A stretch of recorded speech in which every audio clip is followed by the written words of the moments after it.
خی بەخشندەی میهرەبان سڵاوتان لەبێت بەڕێزان حکوومەتی کاربارەکەری هەرێم ئەمڕۆ کۆبوونەوەی ئەنجام داوە لە ڕاگەنداوی کۆبوونەوەی ئەنجومەنی وەزیرانی حکوومەتی کاربارەکەدا باس لەوە دەکات وەزارەتی دارایی حکوومەتی هەرێم ڕاستپێداوە هەر کاتێک پارەکەی بەغداد بکات دەست بە دابەشکردنی موچە بکەن هاوکات ئەمڕۆ لە لیژنەی دارایی پەرلەمانی عێراق هەرسێ سەرۆکی بانکی ڕەشید و ڕافیدەین و بانکی بازرگانی عێراق باسییان لەوە کردووە ڕێکاری نردنی 700 ملیارەکە تاکو ئێستا ماوە پێویستی بە ڕەزامەندی دوای ڕەزامەندی ئەنجومەنی وەزیران وەزارەتی دارایی کە دراوە پێویستی بە ڕەزامەندی بانکی ناوەندی هەروە پێویستی بە ئەنجامدانی گرێبەستێکیشە لە نێوان وەزیری دارایی هەرێم و بانکەکان پێچێت لە چەند ڕۆژی داهاتوودا ڕێکارەکانی نردنی تەواو بکرێت لە بەرنامەی ئەمڕۆ قسە لەسەرەوە دەکەین بۆچی گرفتی موچە بەم شێوێ لێ هاتووە ئایا چارەسەری بنەڕەتی چییە و دەکرێت چی بکرێ وایە بەداهاتی ناوخۆ و داهاتی فرۆشتنەوە بەتەنکەر ناکرێلانی کەم دەست بە دابشکردنی موچە بکرێت تاوەکو پارەکەی بەغداد دەگات لەگەڵ بەڕێز مامۆستا عومەر گوڵپی پەرلەمانتاری پێشووی کوردستان لە لیژنەی دارایی قسە لەسەرم پرسان دەکەین مامۆستا بەخێر بێن سوپاسی ئامادەبوون دەکەین سوپاس دەکەم ئەگەر سەرەتا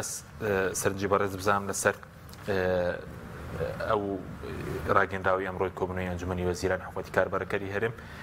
باز لەوە کاتێک کە پارەکەی بەغدا گەیشت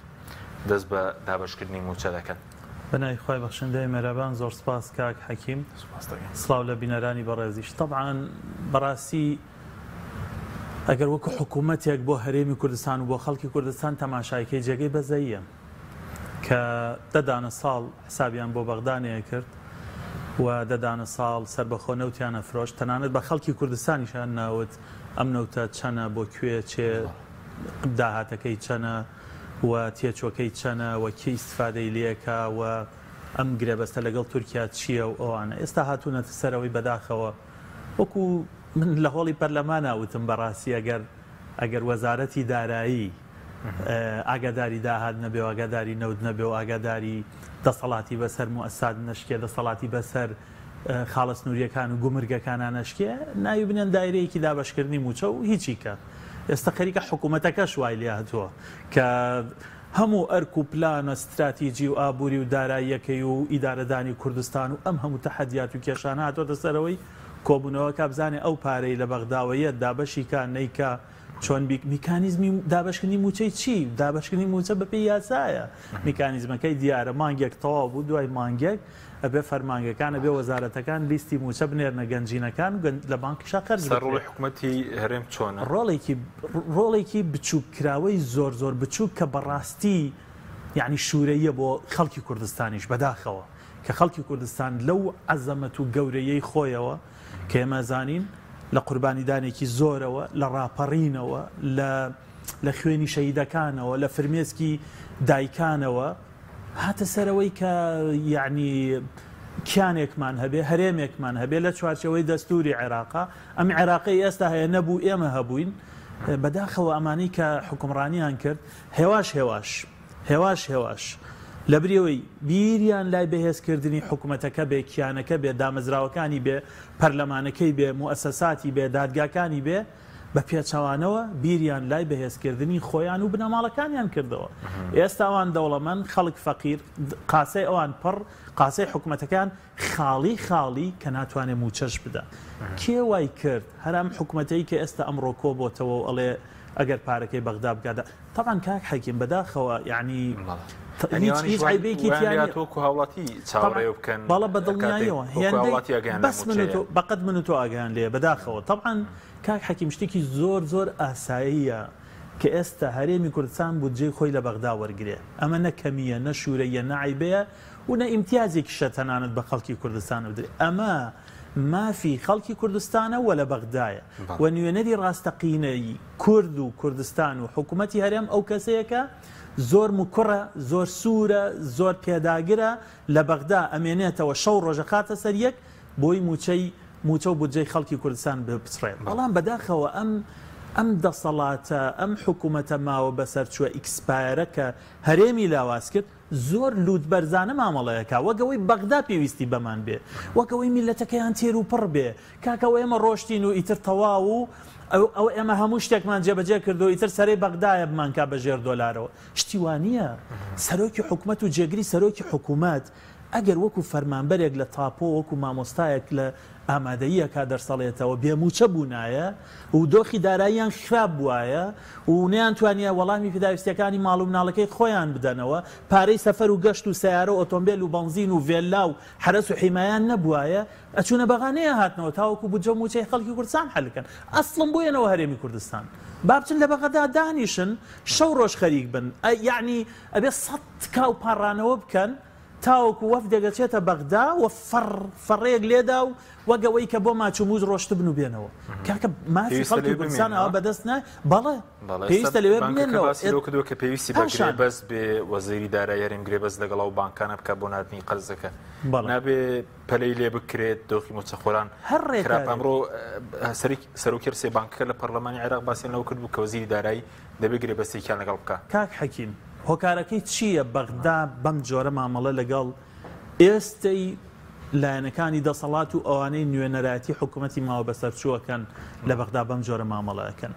بۆچی ئەو ئاسانکاریانەی لە پێش 2013 پێش 2014 ئەکران ئێستا ناکرێن بۆچی بودجە ئەو کاتە قەیدی خەرجی فعلی لەسەر نەبوو ئێستا لەسەرەتی بۆچی تەنانەت پارەیەک بە 100 منەت و بە ناوی قەرزی شەوەدرێتە هەرێمی کوردستان و ئەوە تا 3-4 ڕۆژی شە بڕیارەکە دەرچووە و هێشتا پارەکە نەگەشتووە هۆکارەکە هەموو ئەمەیەکە لە ماوەی 10 ساڵی ڕابردووە ئەمان بێمتمانیەکی وایان لای بەغدا دروست کردووە ئێستا بەغدا بە ئاسانی ئەتوانێت ئەو ڕێگانە بگرێتە بەر و تەنانەت ڕۆتینی وا دروستکە کە شایانی باسیش نەبێ و بەڵە بە دڵنیاییەوە ئەبێ وەزیری دارایی بچێتە بەغدا نێتەوە تا لەگەڵ بانقەکان لەگەڵ بانقی مەرگەسی لەگەڵ وەزارەتی دارایی هەموو کێشەکان چارەسەرکە اینجا تاوەکو ئەو پارەیە گاتە هەرێمی کوردستان خەڵک برسێتی کا حەکیم خەڵک تەحمولی ئەوە ناکات سەرێک شەمەوە بڕیار لێدراوە کۆبوونەوەی ئەنجومەنی وەزیران ئەمڕۆ چوارشەممێ تا ئێستا ڕێکارەکان تەواو نەبوو ئەوە 4 ڕۆژە لە کاتێکە ڕێکاری زۆر سادە و بەسیتە یعنی هەموو ڕێکارەکە ئەوەیە وەزارەتی دارایی ئیشعارێ با ڕەزامەندیەک بە 3 بانقی حکومین لە بنەمایە ئەم بانقانە یعنی بانقی ئەهلی نین تا بڵێ حکوومەتی هەرێم یا حکوومەتی بەغدا قەرزیان لێەکە بانقی حکومین بەڵام بەداخەوە ئەم بێمتمانەیە گەورەی کە لە نێوان هەرێمی کوردستان و بەغدایە دروست کرا بە ناوی سیاست و ئابووری سربەخۆ ئەمە دەرەنجامەکەیەتی کە قەرز نەوەکو ماف و شایستی خەڵکی کوردستان بە 1000 منەتە درێ لە ئێمە ئێستا طبعا کا حەکیم خەڵکێک کە ئێمە ئەم قسانەکەین ڕخنەیە ئەومان لێ ئەگرێ ئەی بۆ ناحەقی بابە ئێمە بە کوردی قسەکەین بۆ میلەتی خۆمان قسەکەین بە دوای برینی میلەتی خۆمانەوەین ئەگەر ناکاتێ ئەگەر بە عەرەبی قسە بکەین بۆ کەناڵێکی عەرەبی قسە بکەین بە دڵنیاییەوە ئەو هەستە شۆڤێنیە یا ئەو نیەتە شۆڤێنی لە بەغداشەیە کە بەردەوام حەزەکە خەڵکی کوردستان برسی بێ نەبوو بێ چاوی بە میلەتەکەی ئێمە بە نەتەوەی ئێمە بە کوردبوونمان بە کیانمان بە ئاوادانیمان بە گەشەمان هەڵنایە ئەمە هەبووە لە زەمەنی سەدام هەبووە دوای ڕاپەڕین هەبووە پێش 2014 هەبووە دوای 2014 بێ و هەر ئەژمێنێتەوە ئەمە شتێکی زۆر تەبیعیە بەڵام تۆ لێرە یەکەم حکوومەتێکت هەیە ئەبێم حکوومەتە بەڕاستی پێیەکی هەمیشە لە بەغدا بێ هیچ کاتێ بەغدا بەجێنێڵێ چونکە میلەتەکەی برسیە یعنی ئەگەر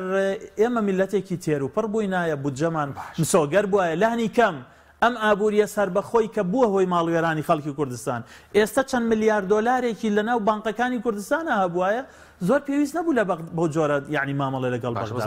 ئێستا خوێن کۆمپانیەکانیان بایەوە 700 میلیاریان نییە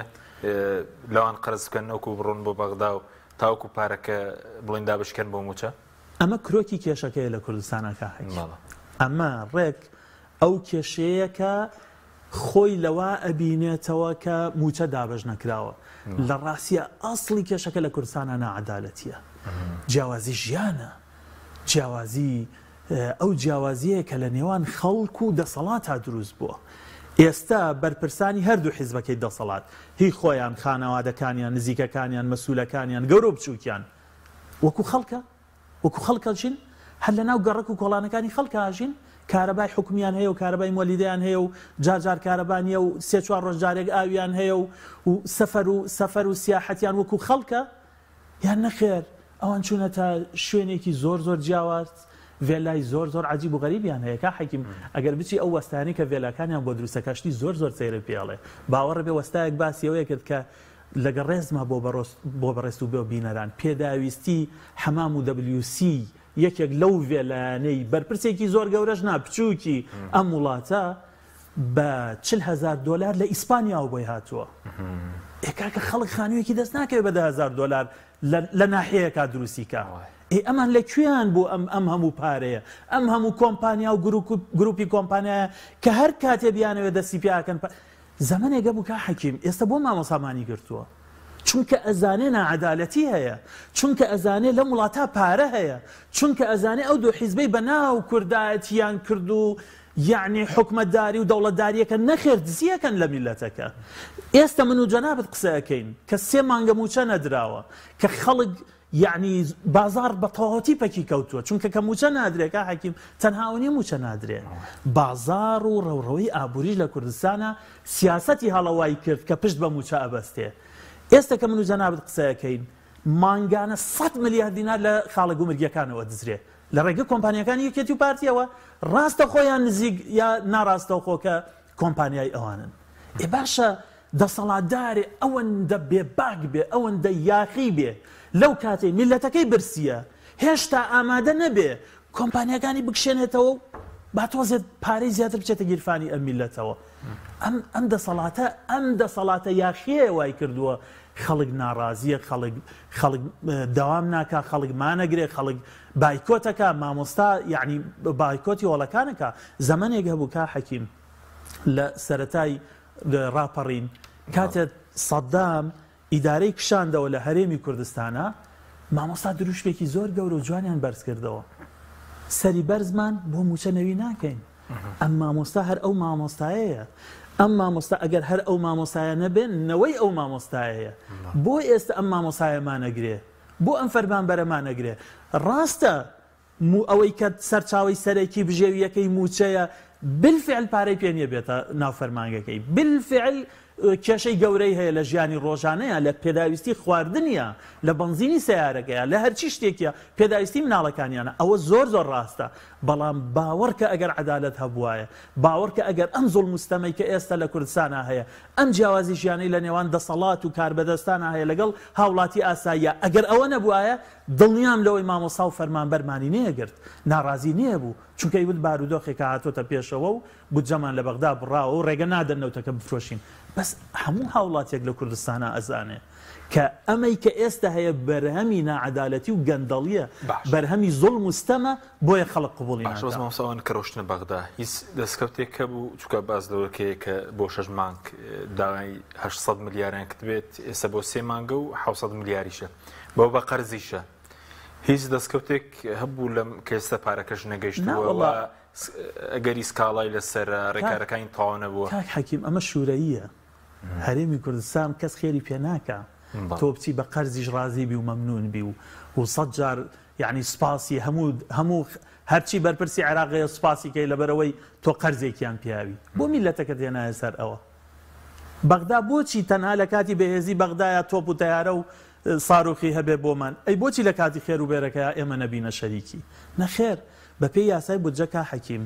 طبعاەوە شوورەیە بۆ هەردوو لە هەم بۆ بەغدا هەم بۆ هەرێمی کوردستان بۆ چونکە ئەو مافانەی کە هەم بەپی دەستور هەم بەپی یاسا بەرکارەکان لە عێراقا بودجەی هەرێمی کوردستان مسۆگەرە و ئەبێ مسۆگەریش بێ لە عێراقا کارەساتێک ڕووی نەداوە تاوەکو هەرێمی کوردستان برسی بێ و لە بەغا موچە مسۆگەر بێ و فەرمانبەر موچەی خۆی وەرگێ نەوتە وەک خۆی ئەفرۆشێ سەرچاوەکانی تری داهات وەک خۆیان هەم لە هەرێمان هەم لە بەغدان کەواتە ئەو پارەی کە لە بودجەیە بۆ خەڵکی کوردستان دانراوە ئەگەر چی یاساکەش هێشتا وەکو پێویست نەبێ بەڵام بەڕاستی لەوە کەمتر ڕازیبوون بەوە کەمتر ئەوە عیبەیە و ئەوە تەنەزولە و ئەوە بچووکە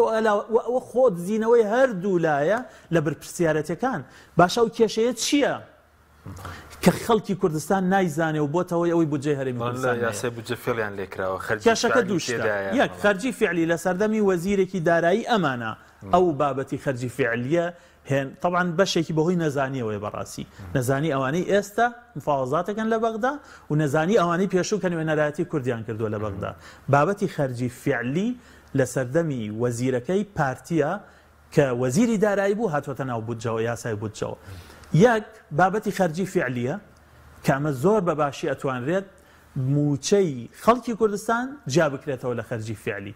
وەک موچەی هەر فەرمانبەرێک لە بەغدا یاخود لە بەسڕە یاخود لە مووسڵ و دیالە. ئەوە خاڵی یەکەم. خاڵی دووەم بابەتەکانی تر کە پەیوەندیان بە جێبەجێکردنی یاسای بودجەوە هەیە. ئایا بەڵام ئێستا شەرد ولا ڕێک نەکەوتون مامۆستا لە چ لەسەر خەرجینەوت بێت چ لەسەر داهاتی ناوخۆ بێت ڕێک نەکەوتون. ئاصلی بابەتەکە ئەوەیە کە هەرێمی کوردستان ئایا ئێستا دۆسیەی نەوتی بە تەواوی تەسلیمی بەغدا کردووە یاخود نا یاخود نەوت هێشتا لابەلاو لە ڕێگەی تەنکەرەکانەوە کە ئێمەیان بینی لەسەر جادەکان هێشتا خێروبێرە بۆ کۆمپانیەکانیان و بۆ خۆیان. بۆیە بابەتی یەک ساختکردنەوەی دۆسیەی نەوت لەگەڵ بەغدا ئیترە بێ بەس بێ کۆتایی بێ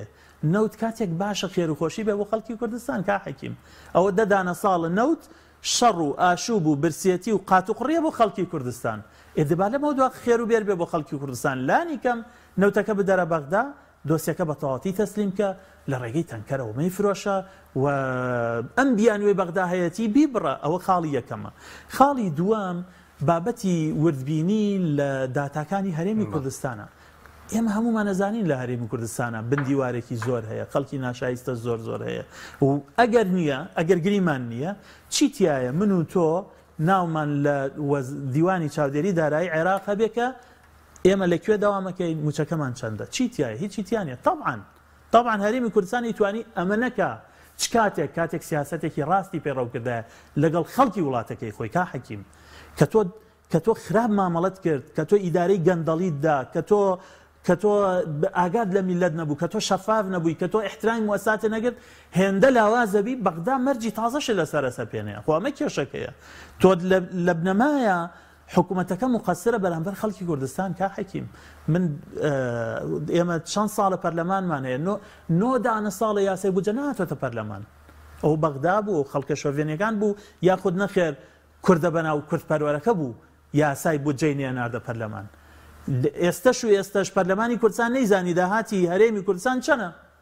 چۆن بەغدا متمانەیەکا لە ڕێگەەوە بڵێ بەڵە داهاتەکە 320 میلیارد دینارە کە هەمومان ئەزانین داهاتی ناوخۆ 320 میلیارد دینار نییە زیاتریان کەمترە زۆر زیاترە بەدەیان بەڵگە بۆ تەسەلمێنم کا حەکیم. یەکەم بەڵگەیەوەی کە لە هەرێمی کوردستانە ئەسڵەن حکومەت شەفاف نەبوو و لە ماوەی 9 ساڵی ڕابردووە یەک لاپەڕەی دۆکیومنت کە بڵێ ئەمە خشتەی داهات و خەرجی وەزارەتی داراییە هەر وەکو بەیان نامەش تەنانەت نهاتوەتە پەرلەمانتار بیبینێ ئەیتر کێی زانێ بۆ حکومەتداری لەسەر بنەمای متمانەیە کرێ بۆ ئەمانە ئەوەنە دەستێکی ئەمینن تا خەڵکی کوردستان و پەرلەمان و دیوانی چاودێری دارایی بڵێ کاکە ئێوە خۆتان بڕۆن وەکیل بن نەوتە فرۆشن گومرگ وەرەگرن با زیادەکەن لە خەڵک کری کارەبا و ئاو هات و چۆ هەموو ئەوانە خۆتان وەکیل بن کۆیکەنەوە دوایش دابەشیکەن حکومەت جاری چۆن وە ئەکرێ با بە خۆی ئێمە سیستەمی عەشایریمان نییە ئێمە بێ موەسساتمان هەبێ ئێمە بێ حکومەتمان هەبێ دیوانی چاودێری دارایی ئەبێ دیوانێکی ئەکتیڤ بێ ڕێز لە راپۆرتەکانی بگیرێ ئەبێ ڕێگەی بدرێ جارێ هەر وردبینی بکە دیوانی چاودێری دارایی تا ئێستا ڕێگەی نەدراوە بچێتە یەک خاڵی گومرگی پشکنین کا وردبینی هەرێمی کوردستان بەڵێ دیوانی چاودێری هەرێم سەرچاوی گەورەی داهاتی هەرێمی کوردستان لەکوێوە بوو لە 10 ساڵی ڕابردووە نەوت گومرگ تا ئێستا ڕێگە نەدراوە یەک کارمەندی دیوانی چاودێری دارایی هەرێم بچێتە ناو دۆسیەی نەوتەوە وردبینی بکە ڕێگەش نەدراوە بچێتە ناو دۆسیەی گومرگەکانە وردبینی بکە ئەیتر خەڵک چۆن متمانەت پێ بکە کە تۆ ئەڵی داهاتەکەم 320 میلیارد بەش ناکە هیچ کەس متمانە ناکە بە جموجۆڵی بازرگانی بە هێندێ نیشانەی تر بە هێندێ ئاماژەی تر بەبوونی کۆمپانیای ناشەرعی و نایاسایی و ناڕەوا لە خاڵە گومرگیەکانە هەمومان ئەزانین چەند بێ سەداتی ناوخۆ بە ناوخۆ بازار و سومات لە ناوخۆ لەگەڵ بەلای کەمەوە 500 بۆ 600 بەلای کەمەوە داهاتی ناوخۆ بە گومرگەوە بە هەموو سەرچاوەکانەوە 500 بۆ 600 میلیارد دینار ئەوەش حساب کردەوەی کە بە گەندەڵی دەڕوا ئەوەش لەگەڵ هەژمار کردویانەوەی کە تەنها لە خاڵە گومرگیەکانە 100 میلیارد دینار بە گەندەڵی ڕوە گەندەڵی یعنی گەندەڵیەکی بە حساب لە بەرگی یاسا و ڕێنماییە لە بەرگی یاسایانە لە بەرگی ڕێنماییە چکەکە حەکیم ئێستا ئەنجومەنی وەزیران لە ماوەی بەتایبەت 2 کابینەی ڕابردووە ڕێک خۆی لە جێگەی خەڵک و پەرلەمان و چاودێری دارایی و هەموو موەسساتە داناوە بە ئەرزی خۆی بڕیار دەرەکا ڕێنمایی دەرەکا کا حەکیم ئێستا تۆ سبەینە نەخشخانەی حکومیە مەزانین وەزیان چۆنە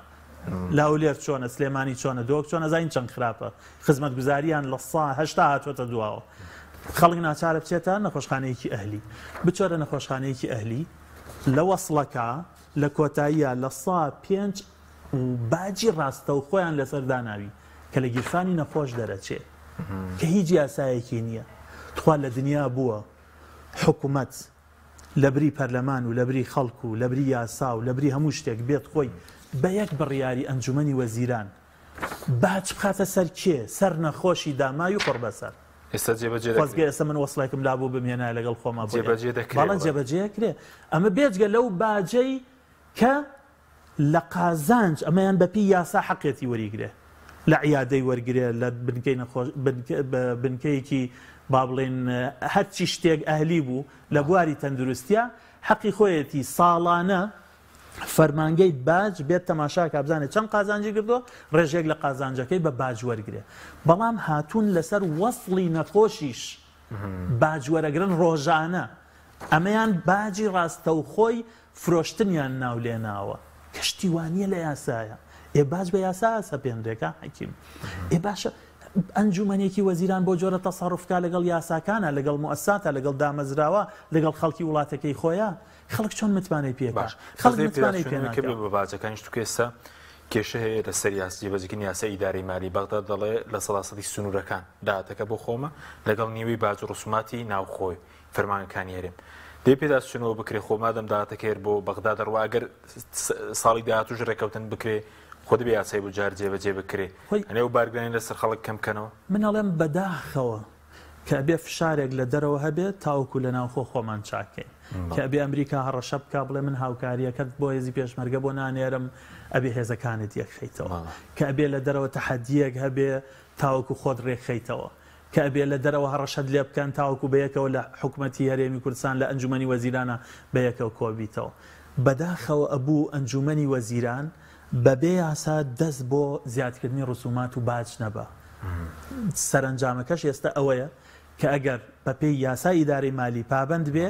هەموو ئەو باج و ڕسوماتەی کە زیادی کرد لەسەر هاوڵاتیان ئەبێ بیگەڕێتەوە بۆ بەغدا واتە خەڵکی کوردستانیش استفادەی لێ نەکرد دوای گەڕانەوە کەش بەغدا دەڵێن نیوە بۆ منە نیوە بۆ هەرێم بەڵە ئەمە هەڵەیەکی زۆر کوشندە بوو کە هیوادارم ئەگەر شتێک هەیە لە ویژدان و لە کارکردن بە موەسسات و بە یاساکان کۆتایی پێبێنن بیوەستێنن ئەو باجە نایاساییانە کۆتایی پێبێنن ئەو ڕسوماتانی کە زیادیان کردووە کۆتایی پێبێن باش بەس سەبارەت بە بەردە گەشتنی پارەکەی بەغداد ناتوانرێ موچە دابەشکرێم ڕۆژ کۆمەڵی دادگەری بەیاننامێکی دەرکردو دەڵێ کێشەی کەمی داهاتمانی کێشەی دزیمان هەیە ناتوانرێ سەبەبێ پارەکەی بەغداش بەگەشتنی دەست پێ بکرێت بە دابەشکردنی موچە کاک حەکیم داهاتی سێ مانگی ڕابردووی ناوخۆی هەرێمی کوردستان 1 تریلیۆن و 500 میلیارد دینارە باشە ئەگەر بە 500 میلیاریش بڵێن ئیکتیفا بکەین کە 500 میلیارە مانگانە 1 تریلیۆن و 500 میلیارد دینار داهاتی ناوخۆیە بێ زەحمەت بۆچی دەست ناکەن بە دابەشکردنی موچە هیچ نەبێ موچەی مامۆستا هیچ نەبێ موچەی کارمەندانی تەنگ 1 تریلیۆن و 500 میلیارد دینار عفو باشە هەموو مانگێک 500 میلیارد دینار داهاتی ناوخۆ سێ مانگ سێ 500 میلیاری 1 تریلیۆن و 500 میلیارد دینار لەگەڵ بە پارەکەی بەغدا کە 600 میلیارە بە قەرز بێتە هەرێمی کوردستانەوە ئەوە 2 تریلیۆن و 200 میلیارد دینار مەفروض وا بوو موچەی مانگی حوتوەش بەیەکەوە ئیعلانکەن بەیەکەوە دابەشکەن ئێستا موچە پێویستی بە 940 میلیارە باشە ئەوە بڕێک موچەی 2 مانگ زیاترە داهاتی ناوخۆ لەگەڵ 600 میلیاری یەکەم موچەی 2 مانگە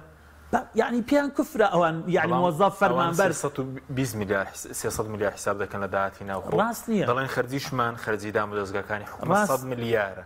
نزیکەی 100 میلیارە وا دەڵێن طبعا ڕاست نییە ئەڵێن 320 میلیارد ئەکرێ بەغدای پێ ڕازی بکەن بەس خەڵکی کوردستان ئەزانێ ئەو قسەی ڕاست نییە خەڵکی کوردستان کاتێ چێتە فەرمانگەی هاتوچۆ ئەبینێت خەڵک بەلێشا و پارە دەسەکا بە گیرفانیا و پارەی ڕسوماتی زیادکرا و پارەی سزاکانی هاتوچۆدا کاتێ من و تۆ چینە دایرەی ئاو دایرەی کارەبا ئەو هەموو داهاتە کۆگرێتەوە کاتێ باج و زەریبە و کاتێ ڕسوماتی شارەوانی و کاتێ داهاتی گومرگ و هەموو ئەوانە ئەبینین ئەزانین کە داهاتی مانگانەی هەرێمی کوردستان 320 میلیارد نییە داهاتی ناوخۆ و هیچ بەڵگە و دۆکیومنتێکیش نییە کە وردبینی کرابێ پشکنین کرابێ و تەدقیق کرابێ کە بەڵە داهاتی ناوخۆ ئەوە بۆیە کاک حەکیم لە ڕاستیە حکوومەتی هەرێمی کوردستان ولایەنەکانی دەسەڵات نایانەوێت خەڵکی سراحەت بێ نایانەوێت خەڵک تێر بێ هەرگیز نایانەوێت دوو موچەی بەیەکەوە بدەنێ کە مافی خۆیەتی ماف تۆ موچەکەت نیاوەتێ مانگی حوت و هەشتی بەیەکەوە بدەنێ بۆی نەچێتە سەر باسی مشکیلەکانی تر مەسەن کێشەی ئاوت بیر نەکەوێتەوە کێشەی کارەبات بیر نەکێتەوە کێشەی ڕێگاوبان ئێستا هەزاران کۆڵان و شەقام لە هەرێمی کوردستانە پێویستی بە قیرە و پێویستی بە نۆژەنکردنەوەیە قیرەکانیش خراپ بوون و هەزاران شوێن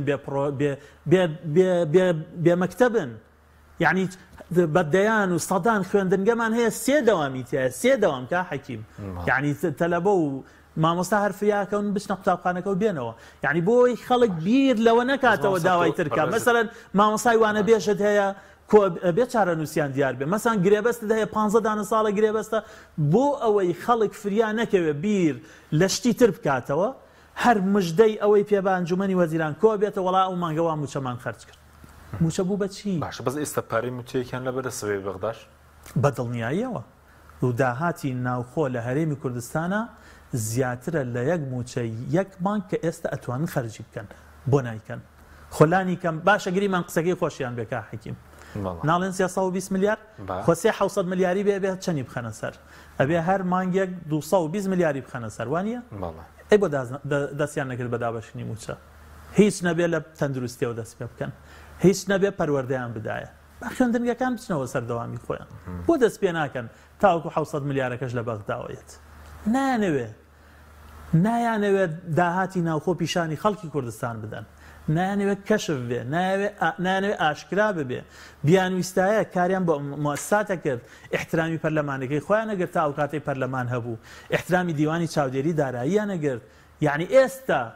لەژێر فشاری بەغدایە خەریکە لەژێر فشاری بەغدایە خەریکە دیوانی چاودێری دارایی هەرێمی کوردستان ئەهێنرێتە ناو باسەکان و خۆوانیش لە وردەکەدا بوون کە ڕۆشتن بۆ بەغدا سەرۆکی دیوانی چاودێری داراییش بەڵە ئەزانی بەغاڵێکی کا حەکیم طبعا بەداخەوە ئێمە کاتێک باسی بەغاکەین کە بەغا ڕخنی لەسەر هەرێمی کوردستان ئەمەیە باسی وڵاتێک ناکەین جێگەی شانازی بێت بەغدا پایتەختی گەندەڵیە بەغدا لە بەغدا و لە بەسڕە و لە شارەکانی تری عێراق خزمەتگوزاری زۆر خراپە و لەوێش دەسەڵاتی ڕاستەقینە دەسەڵاتی موسسات نییە دەسەڵاتی میلیشیاکانە بەداخەوە ئێمە یعنی وایان لێکردین ئێستا ئێمە بڵین بەغدا ئێستا وای لێ هاتوو بە هەرێمی کوردستان ئەڵێ ئێوە کار بە موسسات ناکەن کار بە بنەما ژمێریارەکان ناکەن کار بە بنەما دەوڵەتیەکان ناکەن ڕاستەکە 9 ساڵ یاسای بودجەی نەبووە ئەی بێ زەحمەت ئەنجومەنی وەزیران بە پێی چ دەسەڵاتێک داهاتی کۆ کردوێتەوە خەرجی کردووە کێ دەسەڵاتی پێدای ئێتۆ لە ناو دەستورە حکومەتێکی فیدراڵی حکومەتێکی هەرێمی یەکێکی لە هەرێمە فیدراڵیەکان لە ناو دەستورە تۆ بێت ئەمانە هەمووی بە یاسا ڕێکخەی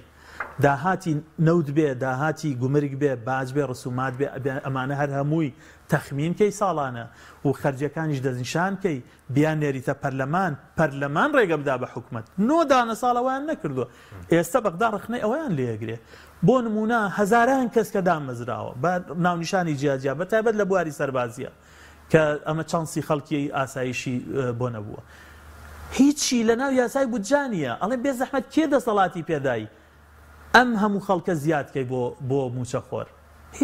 هیچ دەسەڵاتێک نییە خۆیان یعنی خۆیان چۆنیان ویستوە ئاوایان ئیدارە کردووە ئێستا بەغدا ڕخنەیەوە ئەگرێ لە هەرێمی کوردستان ئەڵێ تۆ بە یاسا کارت نەکردووە تۆ بنەما ژمێریارەکان پێڕەو ناکەی تۆ یاسای بودجەت نەبووە تۆ ژمێرەی کۆتایید نەبووە تۆ بەبێت بوونی دەسەڵات ئەم کارانت کردووە و خاڵی کەشی لەسەر سەپێنێ بە هەمان شێ باشە کاتیشمان نەخولەکێکمەوە بەس ئێستا چارەسەر ڕاستەقینەکە چییە بۆی ئەم موچەدا بەش بکرێ و موچەش نەفەوەتێ چونکە ڕەنگەگەر بە مالیەتە بێ بیانەوێت نیەتێکەیە موچە بخۆن وەکو ساڵانی ڕابردوو کاک حەکیم خۆی ئەگەر خەڵک بەڕاستی چاوپۆشی بکا و بێدەنگ بێ ئەرەوەڵا ئەو ئەن 3 مانگ جارێ یعنی ئەگەر تااقەتیان هەبوو موچە دەن و تااقەتیشیان نەبوو ئەوی تر ئەوان خۆیان هەر حاکمن و دوو عایلە و دوو بنەماڵە و دوو حیزب بوو و خەڵکی تر ئەژی ناژی ژیانی هەیە نییە ینی لە هەر وڵاتێکی تر بووایە کە حکوومەتەکە نەیتوانی موچەی ئەو مانگە بدە دەستی لە کارە کێشایەوە هەر خۆی ئەگەر زەڕێک ئەخلاقیاتی کاری حکومەتداری و دەوڵەتداری تیا هەبێ خۆی دەست لە کارە کێشێتەوە ئەڵێ خەڵکی کوردستان من داوای لێبوور نەکەم بەڵێنم پێدان خزمەتتان کەم نەمانتوانی موچەتان بینێ وای ئەمە چینەوە ماڵەوە خەڵکێکی تر بێنن با حکوومەتەکەتان بۆ بەڕێکە و ئەمەیان نەکرد ئەهاتنە پەرلەمان داوای لێبوردنیان نەکرد ئەمەیان نەکرد ئێستا لە تەنانەدا ئامادەنین لە شاشەوە بڵێن کاکە تەقسیری ئێمەیە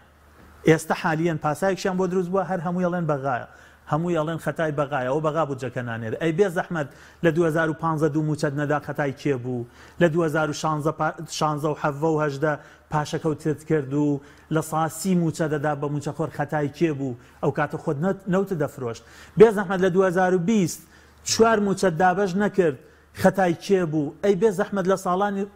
یعنی ئەمام و خەتایانە خەتای بەغدا بوو بێ زەحمەت کێ بوو ڕێژەی موچەخۆری لە 600,000 موچەخۆرەوە گەیاندە 1,200,000 موچەخۆر غیر لیستی ناوەکان لە مەڵبەند و لە لقەکانتانەوە بەرزەکرانەوە بۆی لە کاتی دەنگدانە دەنگتان بنێت تا ئێستا بودجەی هەرێمی کوردستانیان هێندە بارگران کردووە خۆشیان پێکەنینیانێت کاک حەکیم ئەم دوو لایەنەی دەسەڵات سەرۆکی حکومەت و جێگری سەرۆکی حکومەت هاتنە پەرلەمان پێکەنینیان هات یعنی دێمە بە قەت سی نەفسەرمان هەیە کێ کردی بێ زەحمەت ئەم گەندەڵیە کێ کردی ئەم ناڕەواییە کێ کردی ئەم نایاساییە باشە دەوەرن داوای لێبوردن کە نیش نەبێت لە خەڵکی کوردستان یعنی دوای نۆ کابینە پڕ لە گەندەڵی پڕ لە خراپەکە یعنی سەیرەکە لەوایە خۆ کابینەی پێش ئێستا کابینەی نۆ بۆ نمونە ئەم کابینەیە خۆی بە بەرپرس نازانێت لە کارەکانی کابینەی پێشوو کە لە کاتێکە سەرۆکی حکومەتی پێشوو هەر جێگری سەرۆکی پارتی بووە جێگری سەرۆکی حکومەت هەر کولفی کول بووە لە ناو یەکێتیە باشە ئێوە میراتگری خراپەکانی کابینەی پێشوو نەبن کێ میراتگرە کێم هەموو خراپەکاریە کرد لە وڵاتە باش بەس ئێستا چارەسەر ڕاستەقینەکە چییە چارەسەری ڕاستەقین بۆی کە چاوەڕێیەوە نەبین بە قەرز بێ موچە لە کاتی خۆی بدرێ موچە نەفۆتێ چییە چارەسەرەکە چییە کاک حەکیم زۆر ڕوونە خۆزگە هەرێمی کوردستان ئێستا هێندە سەرچاوەی داهاتی هەبوایە و هێندە پارەی خەزنکراوی هەبوایە لە بانقەکانیە کە زۆر بە ئیسراحەت هەرێمی کوردستان لەگەڵ بەغدام فاوازاتی بکردایە نەوەکو بچوایەتە ژێرباری ئەو هەموو تەنەزولەی کە کردوێتی خۆزگە یا ئەبێ بیکە خۆزگە وابوایە ئێستا ئێمە دەنگمان دلێرتر بێ بێ منەت بین بەرامبەر بەغدا تەنها بە بوژانەوەی کارتی کوشت و کاڵ کارتی پیشەزازی بازرگانی تەنها بە عەدالەت ئەمانە ئەکران کا حەکیم بەڵام ئێستا دۆخێک هاتوۆتە پێشەوە کە دەسەڵات ناتوانێت تەنانەت موچە خۆریش بدا کەواتە چارەسەرەکە ئەوەیە لەگەڵ بەغدا بەڕاستی ڕێککەوی بەڕاستی لەگەڵ یان چیتە گفتەکەی ئێستا یاسای بودجەدا فێڵان لێکراوە و دەبێ هەموار بکرێتەوە و لە سەرەتای ساڵی داهات کێ فێڵی کردووە کا حەکیم جێگری ڕئیس وزارا پارتی نییە لە بەغدا کێ فێڵ ئەم فێڵە کێ کردوێتی خۆی یاسای بودجە لە حکوومەتەوە هاتووە زۆر باشە لە پەرلەمانەوە چوار وەزیرە سەرۆکی کۆمار هەیە جێگری سەرۆکی پەرلەمان هەیە و هەموو پەرلەمانتارە هەیە گریمان لە پەرلەمان هێندێ بەرگە زیاد کرا بەڵام ئەی لە کابینەکەی پێشووە عەبادی و خەرجی فعلی هەر لە حکوومەتەوە هاتووە لە پەرلەمان دەستکاری نەکرابوو بەڵە هەر ئەم خەرجی فعلی لە سەردەمی وەزیرێکی دارایی پارتیا داهێنرا ئەم جارش لە کابینەکە هەر لە حکوومەتەوە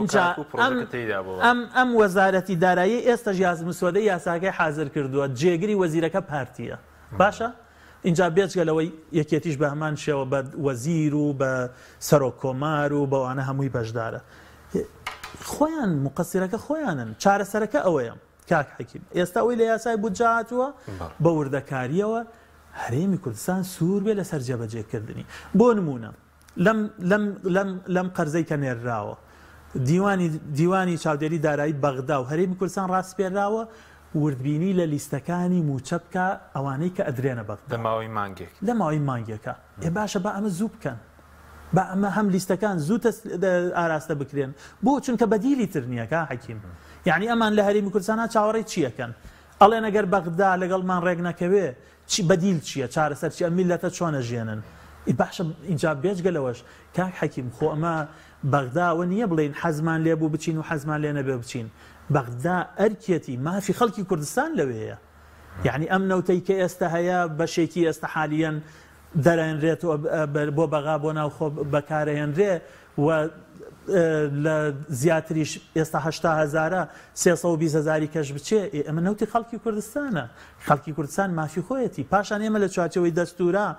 و هەر لەگەڵ عێراقین و من و تۆ پاسپۆرتەکەمان هەر عێراقی لەسەر بچینە هەر وڵاتێک بە چاوی عێراقەوە سێرتەکان بۆچی استیفادە نەکەین لەم عێراقا بۆچی عێراق تەنها کیمیایی و ئەنفال و کوشتنی هەبێ بۆمان ئێستا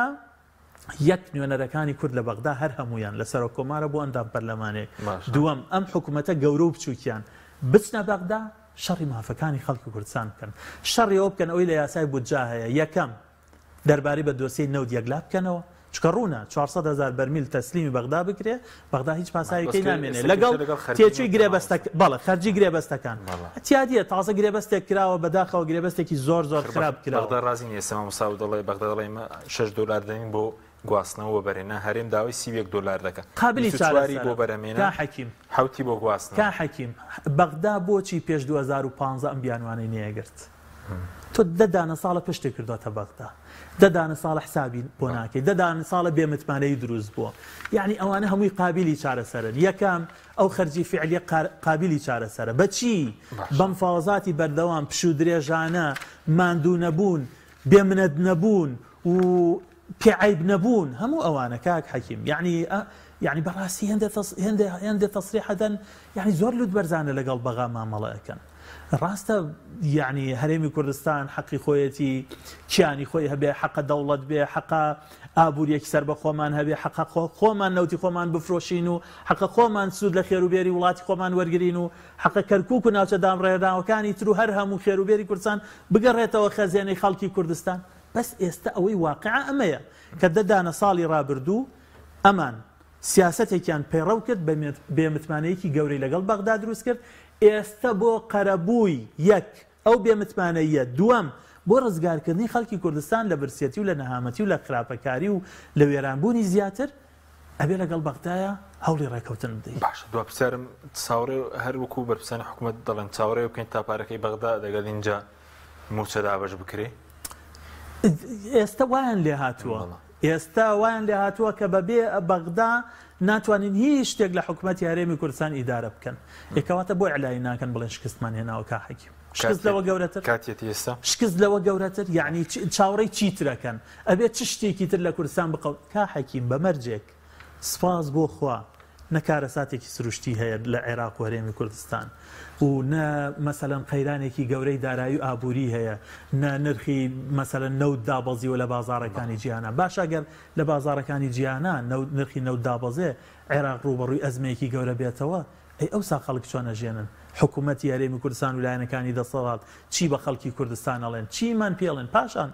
کاک حەکیم خۆ ئێمە خەڵکی کوردستان بەڕاستی لە شەڕا نەگیراوین ئللا بارمتەی دوو حیزبی سیاسی دەسەڵاتدار بین دوو ڕێگە هەیە یەک ئەمان خۆیان بۆ خۆیان بیرە بکەنەوە لەوە زیاتر خەڵک نەچەوسێننەوە کە بەداخەوە ئومێد نییە دوو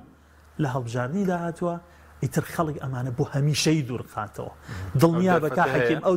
دەرفەتێکی زێڕینە 3 ملیۆن و نزیکەی 600,000 هاوڵاتی مافی دەنگدانیان هەیە ئەمان بە تەزویریشەوە تەزویری زۆریش بکەن ملیۆنێک دەنگدەریان هەیە 2,600,000 کەس بچێت دژی یەکێتی و پارتی و حکومەتەکەیان و دەسەڵاتەکەیان دەنگ بدا ئەمان بۆ هەتا لاپەڕەکان ئەپێچرێتەوە سنگ و قورساییان لە بەغدا نەماوە سنگ و قورساییان لە ئەنقەرە و تاران نەماوە سنگ و قورساییان لای هاوپەیمانان نەماوە لە ئەمریکا و بەریتانیا و فەڕەنسا و ئەمانە هەمووی نەماوە ئیتر بێئومێد بوون لەوەی کە ئەم دوو حیزبە ببنە حکوومەت ببنە مؤسسە احترامی دەسەڵاتی دادوەری بگرن هێزی نیشتیمانیان هەبێ بەڵام ئەمە دەرفەتێکە خەڵکی کوردستان ئەتوانێت لە هەڵبژاردننی داهاتووە 2,600,000 1,600,000 کەس بچێت دژی ئەم دوو لایەنەی دەسەڵات دەنگ بدا بە دڵنیایەوە گۆڕانکاری دەرگای خێرش دەکرێتەوە 100% دەرگای خێر زۆرینەی کێشەکان یعنی بەداخەوە بەهۆی مانەوەی بەردەوامی ئەم دوو حیزبەوە زۆرینەی کێشەکان لەگەڵ کورسیەکانی ئەمانایە سپاس دەکەین زۆر سپاس بۆ بەڕێز مامۆستا عومەر گوڵپی پەرلەمانتاری پێشووی کوردستان سپاسیان سپاس بۆ تۆی سپاس بۆی بینێرانی بەڕێز سپاس بۆ هاوکارانم خواتان لەگەڵ